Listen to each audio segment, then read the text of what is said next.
거꾸로 보는 이슈 시간입니다. 이 시간은 JD 인베스트먼트의 윤정두 대표와 함께합니다. 안녕하세요. 네, 안녕하세요. 네, 오늘은 어떤 주제 가지고 오셨나요?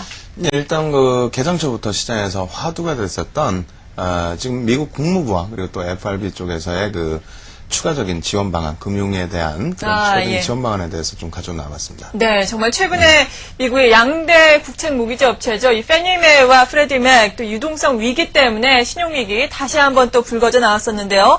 지난 주말에 물론 국제유가 상승 문제도 있었지만 이 문제로 또 미국 증시가 장중한 때 다우지수 11,000선이 붕괴되기도 했었습니다. 말씀하신 것처럼 지금 정부 측에서 선제적인 대응 방안 계속해서 지금 마련을 하고 있는 상황인데요. 어떤 상황인지 먼저 정리부터 해주시죠. 예, 일단은 페니메와 프레드맥 사태 같은 경우에는 이제 모기지 전체적인 문제가 좀 부각되기 때문에 그 이전부터 해서 계속 문제가 제기돼 왔습니다. 그런데 이제 다우지수 기준에서 11,000포인트가 이탈될 정도로 사태가 좀 이제 악화되어 있는 그런 상태였는데요. 그러한 흐름은 이제 다우 쪽의 문제만이 아니라 근처인 유럽 국가들에까지 파장이 미쳤던 부분이 사실입니다. 그래서 이제 프랑스 같은 경우가 이제 3%대 금요일 날 하락이 나타나게 되면서 마감이 됐는데, 그나마 이제 일부 다행스러운 부분은 시장에서 이제 공식적인 발표 이전에 자금 지원책이 나온다라는 내용을 가지고 미국 증시가 이제 저점 대비해서 260포인트 정도 반등이 나오는, 그러니까 장중 저점 기준으로 놓고 본다면 250포인트까지 빠지면서 그렇게 되면서 이제 시장이 좀 패닉 상태에 빠져들었었는데, 마감 무렵에 이러한 재료가 노출이 되면서 일단은 강보합권까지 돌려주는 흐름이 연출이 됐거든요. 그러다 보니까 이제 시장에서 기대감이 이제 좀 더 확대되어 있는 요인이었는데요. 우리나라 시간으로는 이제 오늘이 되겠고요. 미국 시장으로는 일요일 날이 되겠죠. 일요일 날 재무부에서 공식적인 이제 발표를 한 부분입니다. 일단 파워포인트 준비를 했는데요. 그 부분 놓고 보면서 설명을 드리겠습니다. 지금 현재 페니메와 프레디맥 같은 경우에 문제가 되는 부분은 사실상 이제 12조 원 정도에 달하는 미국 모기지의 절반 수준 5조 2천억 달러에 달하는 그런 부분을 보증하고 있다라는 부분. 그러니까 대부분의 이제 절반 정도에 되는 부분의 보증을 두 업체가 이제 담당을 하고 있기 때문에 이쪽에 문제가 발생이 되면은 전 세계 금융기관 이러한 부분이 전체적으로 흔들릴 가능성이 있다라는 거고요. 그러겠네요. 그리고 이제 파산 시에는 미국의 주택금융 시스템 자체가 붕괴될 가능성이 높아진다는 겁니다. 근데 이번에 이제 재무부와 FRB 쪽에서 공통적으로 대응 방안을 내놓은 부분이 지난번에 베어스턴스 매각 부분하고 이제 거의 비슷한 상태이기 때문에, 다시 쉽게 표현드린다면은 일단은 공적 자금이 투입됐다라는 부분에 있어서 굉장히 긍정적인 효과 부분을 기대하고 있는 부분이고요. 공통점 부분은 재할인 대출을 통한 유동성을 공급해 주겠다는 내용입니다. 그리고 두 번째로는 이제 일요일 저녁에 긴급한 구제안을 발표하면서 아시아 시장을 좀 보호했다라는 부분이 또 비슷한 내용이 되겠고요. 그런데 그것만을 가지고 이제 시장이 움직였다기보다는 추가적인 조치 사항이 시차를 두고 계속해서 이제 나오게 됐죠. 그래서 그러한 부분에 영향력을 놓고 본다면은 일단 긍정적으로 좀 해석해 볼 수 있지 않을까, 이렇게 말씀을 드리겠습니다. 네. 그런데 이러한 부분은 이제 글로벌 증시 전체적인 금융 불안 해소 반등 흐름으로 놓고 보게 된다면은요. 일단 우리나라 증시 같은 경우에 이제 3월 16일 기준 됩니다. 국내 증시 같은 경우에 3월 17일 장중 저점 대비해서 이제 24% 수준의 이제 반등 랠리가 표출되는 그런 모습이 있었고요. 다우 같은 경우에도 이제 약 12% 수준의 반등, 그리고 나스닥 같은 경우에는 16에서 이제 18% 수준의 반등, 이런 식으로 글로벌 시장의 안정세를 찾았는데요.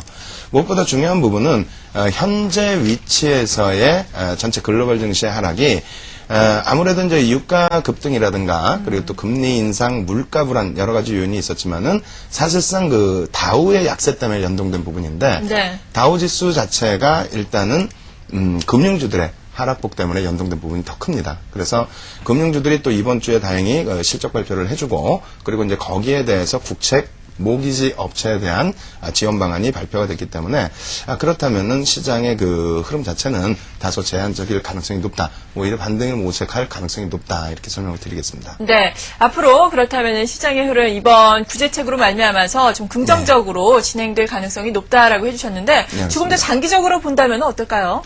일단 다우지수 일봉 차트 한번 놓고 보면 설명을 드릴 텐데요. 일단 다우지수 같은 경우에 사실상 11월 이후에 이제 그 바닥을 모르게 계속 추락했던 부분이 있는데요. 3월 11일에 이제 2천억 달러 규모의 이제 유동성을 공급한다. 전체 이제 모기지 관련된 내용이 되겠죠.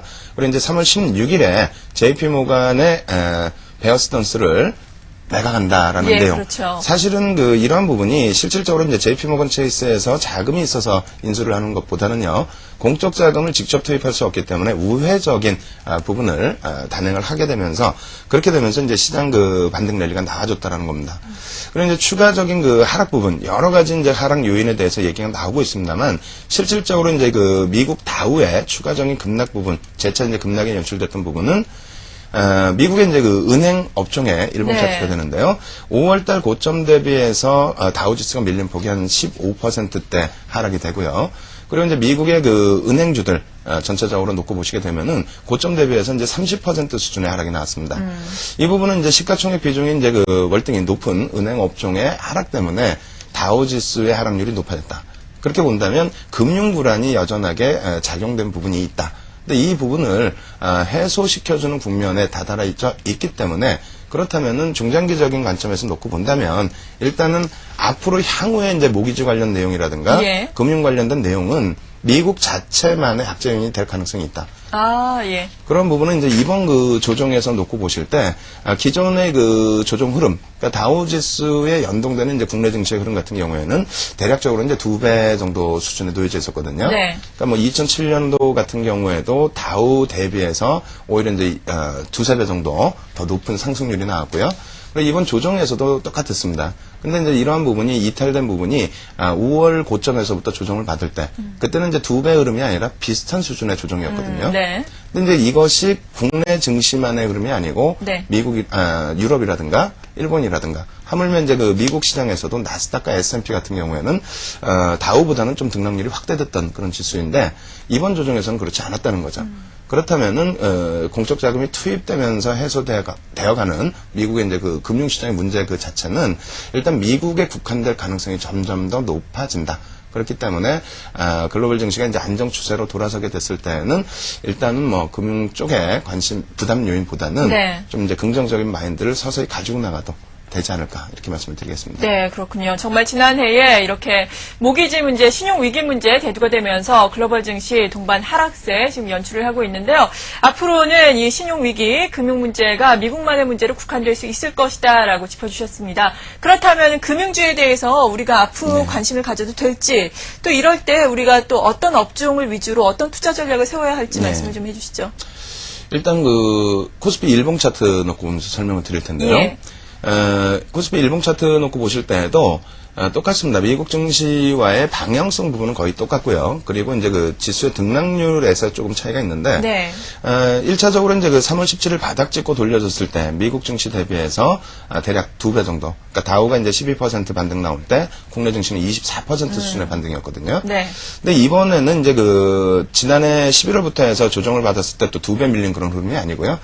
자체적인 흐름에서는 일단은 뭐 다우지수 정도 수준의 이제 하락, 그리고 오히려 다우지수보다도 조금 덜 빠지는 그런 모습이 연출이 됐습니다. 네. 근데 이제 앞선 반등에 있어서, 그러니까 3월달 이후에 반등에 있어서 주도적으로 이제 이끌어왔던 업종이 자동차와 IT, 수출 관련주고요. 예. 그리고 두 번째로는 이제 금융주의 효과도 무시할 수가 없습니다.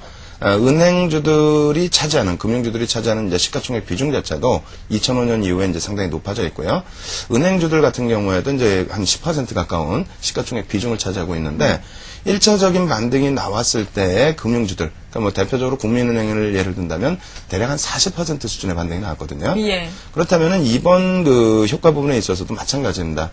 지금 금융주들의 반등이 연동이 되게 된다면 미국 시장에서도 마찬가지고요. 국내 시장에서도 주도적인 역할을 할 수 있는 부분이 금융 쪽에 대한 재료였기 때문에 마찬가지로 금융주들의 반등이 좀 강해질 수 있다. 그래서 예. 이제 1차적으로는 현재 기준에서의 반등 기준의 모멘텀이 지금 미국 쪽 금융에서부터 나오고 있는 흐름이라면 국내 이제 은행 업종, 위주로 이제 좀 보셔야 될 부분이 있다. 이렇게 네. 말씀드리겠고요. 그리고 두 번째로는 이제 뭐 아무래도 환율 부분에 대해서 우려감이 계속 불거졌었는데, 그럼요. 뭐 결론적으로 놓고 본다면은 그 목요일 이후에는 점심시간에 그 공격적인 시장 개입이 지금은 뭐 주춤해져 있는 것이 아닌가. 네. 그래서 이제 뭐 1,000원 위쪽의 흐름이 계속해서 연출돼 있기 때문에 그렇다면은 이러한 것을 바탕으로 해서 이제 수출주들 상대적으로 이제 반등폭이 제한적이었는데요. 오늘 같은 경우에 이제 그 시가총액 대형주들의 흐름 속에서도 뭐 물론 조선과 철강도 있습니다만 IT 쪽에서 뭐 오래간만에 LG전자라든가 또 이제 삼성전자 같은 경우에도 이제 반등을 또 모색해줬다는 부분을 놓고 본다면 은행 그리고 수출주 이렇게 해서 이제 좀 관심을 가져보시는 전략 긍정적이다 말씀드리겠습니다. 네, 잘 알겠습니다. 지금까지 JD 인베스트먼트의 윤정두 대표였습니다. 잘 들었습니다. 네, 감사합니다.